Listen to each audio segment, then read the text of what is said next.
There's a technique that I've learned in the cranial work, which is a tissue unwinding and a muscle unwinding.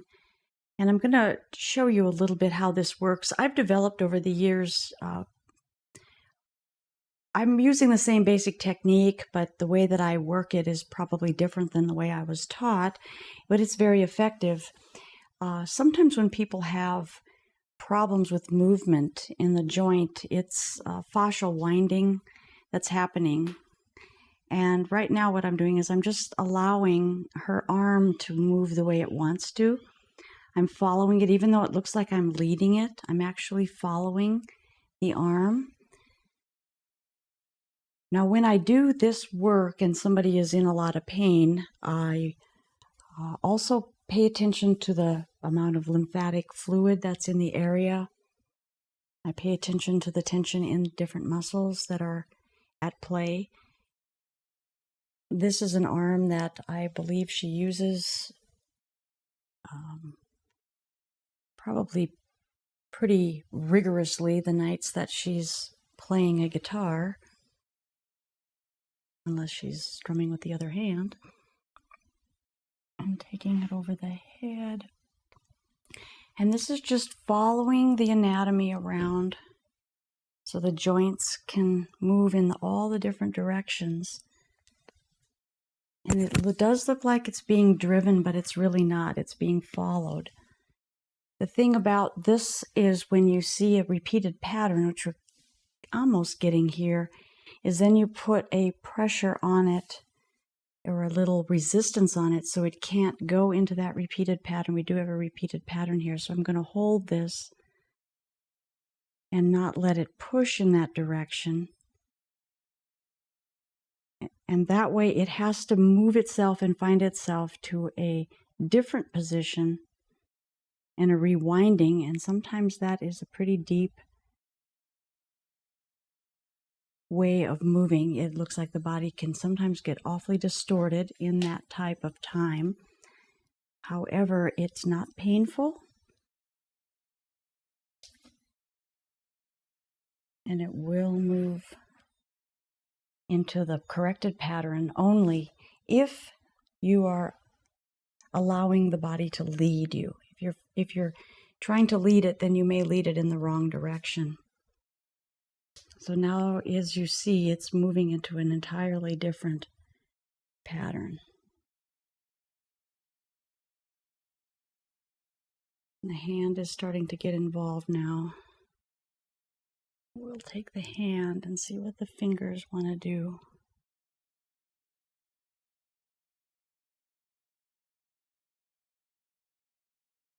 And back and around. Now here's regular stretching. I'm directing this stretch here with the fingers, although the rest of the movement of the wrist and the fingers, anything then other than the stretch back, is her movement. Thumb. And yeah. What that feels like when it gets unwound is there's a softness, just a softness to the entire arm. You can take a stretch down and see where it wants to go now.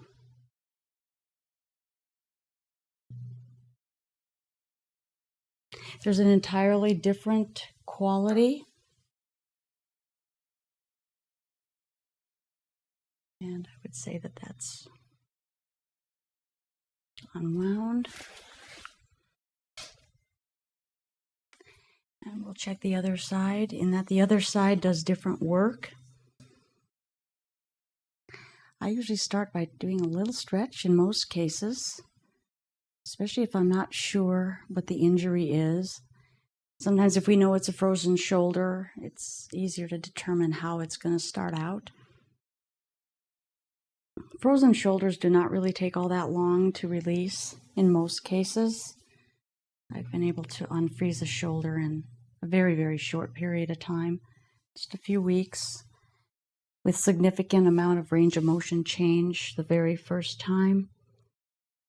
I've seen other modalities that have worked on frozen shoulders up to 18 months and not really made any headway with them. I believe that's all because I do differently. I drain the joint. That's the only thing I really do different in frozen shoulders, is drain the joint. So there's something to be said about the lymphatic fluid when it gets gelatinous and how it will hold down structures or hold into the muscles.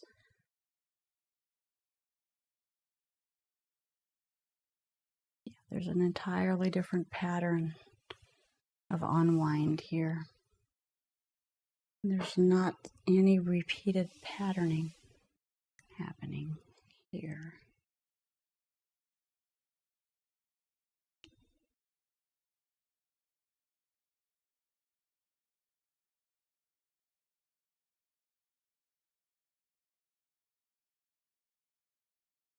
And this is really quite relaxing.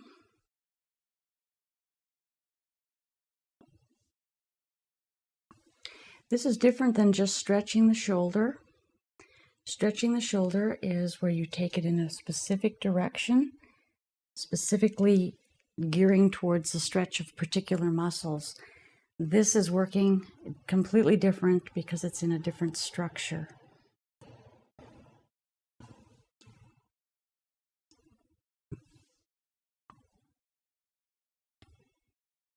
And that feels all pretty good.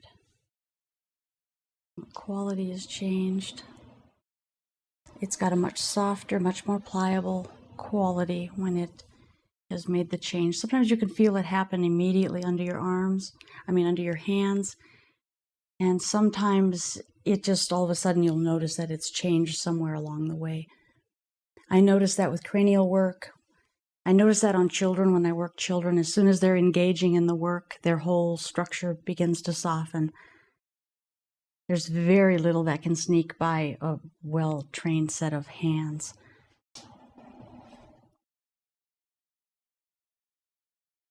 And yeah.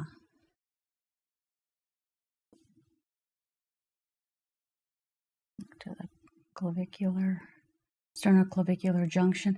This little piece right here, where the clavicle comes into the sternum, that's the only joint that holds the entire shoulder girdle onto the structure, is right there. So the rest of the girdle is held on through the muscles. So breaking a collarbone can take a person out of alignment pretty quickly. And you can feel the joint moving around. There's a little bit of movement in that joint where the joint is changing position somewhat because of the positional changes that we just did with the shoulder and arm through the musculature of the shoulder girdle. A lot of the work that I do is very fine polishing work. It's very detailed work. It takes a lot of practice to get it, and it's very effective when you do engage in it.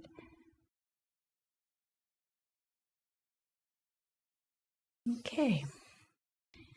So that's good. I'm Athena Jezik, and you can check out my website for more information on the modalities that I practice. Thank you for sharing. Thank you for subscribing. And I think there's a little bell up there that you can hit that you'll get a notification every time we post. So if you want to, you can hit that too. But thank you so much for your support. I really appreciate it.